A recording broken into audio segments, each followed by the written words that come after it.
Hi everyone, good morning. Shabbat Shalom. It's Rabbi Jenni Greenspan for Congregation Beth-El here in Indianapolis.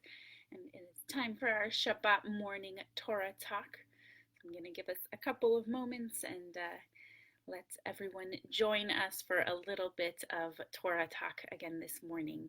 If you have one at home, we are in the Red Etz Chaim Chumash on page 770. And if you don't have one at home, you can have it over to bez613.org, where you can download one from our Torah Talk resources.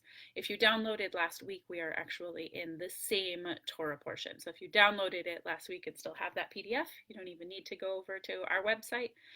But if you don't know where you may have saved the PDF to on your computer, by all means, head back over to bez613.org, where you can get the scan of the Etz Chaim Chumash with Parashat Bamidbar, or the Torah portion Bamidbar, the first Torah portion of the book of Bamidbar, or the book of Numbers. And for now, I'll say Shabbat Shalom. I see I have Alan Hamburger and James Roth. Good to see you too. And Cindy Harp and the Ashworths and Seagulls. Shabbat Shalom. Good morning, everybody. I'm so glad that we are all here and still able to do a little bit of Torah learning together, even as we are separate, even still. So Shabbat Shalom and good morning. And I'll give us a minute or two for any others to join. I'll have my sip of my coffee.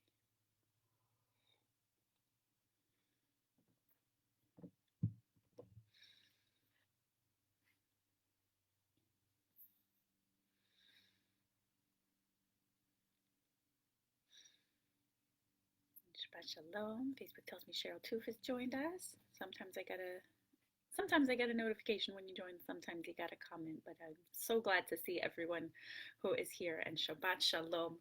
So I mentioned if you still have the PDF from last week available to you, we're actually using the same one. We're still going to study Parashat Bamidbar, or the Torah portion, the first Torah portion of the book of Numbers today. And that is because we are in one of those years that happens every so often, where communities that celebrate a second day of their Chag are celebrating that today, and the communities that don't find themselves on Shabbat. And we end up with two options. We could either move forward with the next Torah portion, and then we would end up a little bit disjointed with other communities for a few weeks until Chukat Balak, which is a double portion. We could do it in 2 weeks while they do it in one. It would rejoin everybody back together, and that's actually what's done in the state of Israel. Or we can do as we are doing, and as many communities in the diaspora do. If you have a second day Yom Tov that falls on a Shabbat, but if the community doesn't observe second day Yom Tov, we'll repeat either the previous week's Torah portion, or we could have gone to Nassau, next week's Torah portion, and then that one twice, as a way to stay mostly on track with the rest of the diaspora communities in a normal year, so that if some were visiting from other parts of the country, they would hear the Torah portion they'd expect to hear. Obviously this year, we're disjointed not just in what Torah portion is being read, but we are disjointed in whether or not we're actually able to visit one another's communities. But nonetheless, we're going to do a second visit of Parashat Bamidbar. I think there is more that we can mine from it, as is always true for any part of Torah.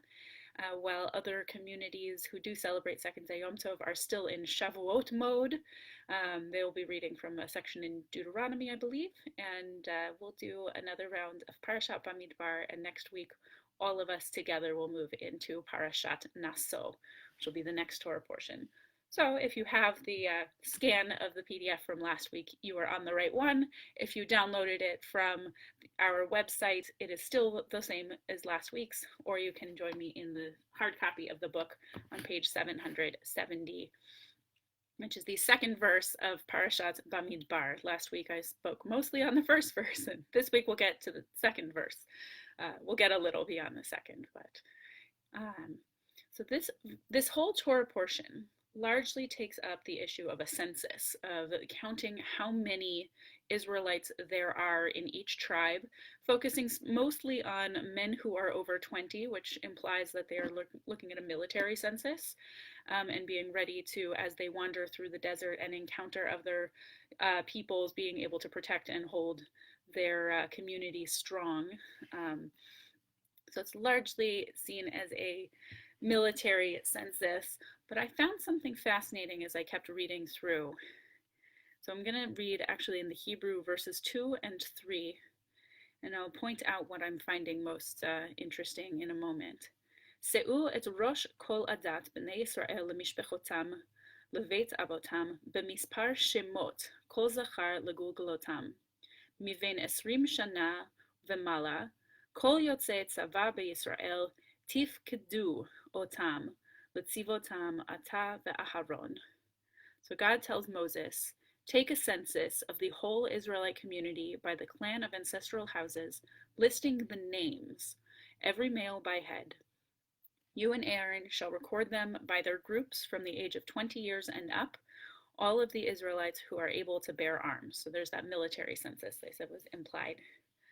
But the two things I noticed here, and will continue to be repeated over the next several verses, verse 5 onto the throughout the rest of the first chapter, really, but especially starting on verse 5 and continuing all the way through verse 46. There's one word that is repeated a lot here, which is name. It's kind of interesting when we're talking about counting that the word name is repeated. Another word repeated frequently is bain or b'nai, the child or children of, and then a name is given. So we have a tradition in Judaism not to count people, not to assign a number to people. If we see a number of people in a room, we're not supposed to go 1, 2, 3, 4. And many will have the tradition when trying to get to a minyan, picking a line from a song or a verse from the Torah that is 10 words long. Some will use the verse Hoshia et Amecha, which is a God, you are the savior of your people. The whole verse is 10 words long. Some you can even use the blessing for Hamotzi, has 10 words long, and ties to the blessing that we and God together bring forth bread from the earth. But we don't assign a specific number to people. But here we're getting reinforced. Not only do we not assign a number to people, we count them by name. It could be very easy if we're taking a military census and we need to know how many men over age 20 there are in each tribe, to just count them off and jot down a number. And instead, it says to list the names. So if we look ahead to this actual censuses for each of the tribes, there's a formula given. For a moment, look ahead with me to verse, let's say 24, which is the top of page 772, of the descendants of Gad, or Livnei Gad. So there's the B'nai that I said. The registration of the clans of the ancestral home listed by name, age 20 years and over, all who are able to bear arms, those enrolled from the tribe of Gad, 45,650. And that's just one of the tribes. But we're not allowed to just jot down the number. Moses and Aaron, were not allowed to just jot down the number. That's just all that got recorded for us to look at. But they had to list by name, which means, can you imagine a list of 45,000 names? And actually this week I think that we can, and it points to the importance of the listing of those names. I don't know about any of you, but I'm sure many of us have seen the image of the front page of the Sunday New York Times last week, where they listed the names of those who have passed from the COVID virus that is going around, that is causing so many of us to be in our homes and interacting in this way to do our Torah learning. And that image is just so much more striking than the number 100,000, which is the number of Americans who've lost their lives to COVID so far. And it's so much more striking than the number 350,000, the number that we're estimating is worldwide loss. Because those lists of names remind us that we're not just looking at numbers, we're not looking at statistics, that we might be counting the number of people involved, but each of those people, each of those numbers was a person. And so we have the names to remind us of that, which ties to something much deeper. When we don't count off numbers, we count off names, and we see the names, we realize who those people were. We take it from There's a saying I have heard. I'm not sure to whom I can ascribe it, but one person is a loss and 1,000 people is a statistic. And I think here we're being reminded not to do that, to not allow our minds to go that way, to actually see each and every name. So I would encourage, read through this Torah portion, see not only the number of times that the word name is listed, or ancestors or tribes, these are all ways that we tie ourselves to one another and build community, but actually see how many names are here. I know my temptation when reading this Torah portion for years in the past has been to kind of scan very quickly. And so especially, let's look at verse 5 back on page 770.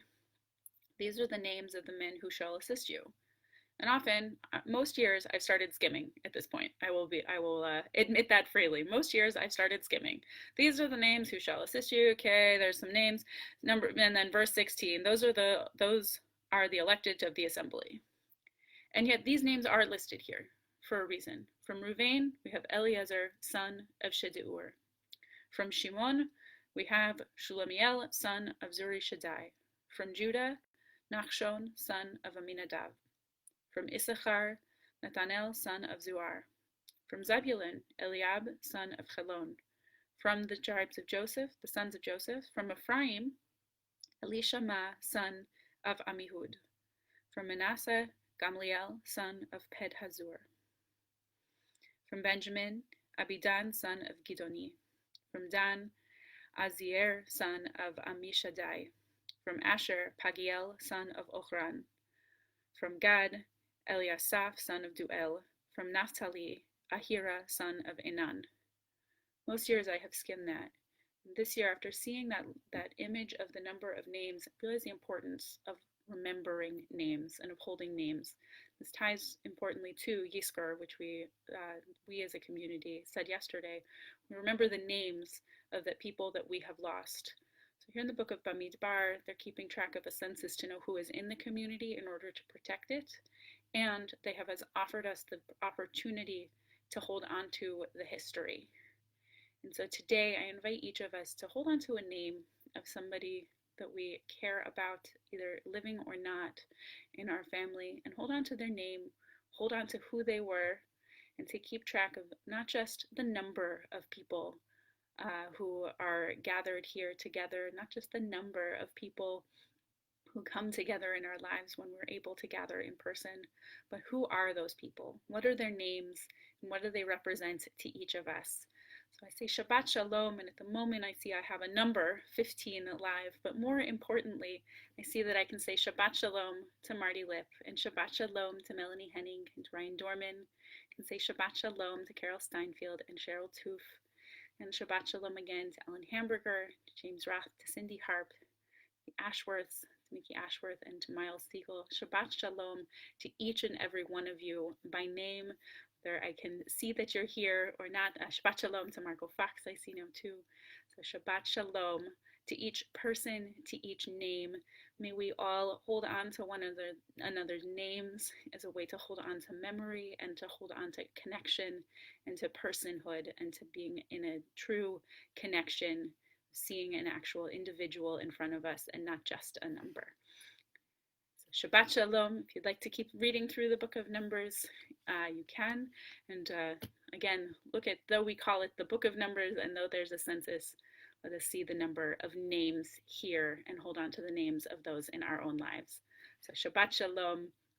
And I will see you again next week, and we will move into Parashat Naso. You can come back at 10:30 for Shabbat Chants Encounters. I'll make sure that we remember when else we can come together and hear from one another. Shabbat Chants Encounters will be at 10:30 with Cantor Melissa. And this evening at 6 o'clock, if you're able to join us on Zoom, we will be honoring our 10th grade confirmation class of 5780, class of 2020. Hope you can join me for that and honor the accomplishments of our 10th graders. So Shabbat Shalom, and I will see you again next week.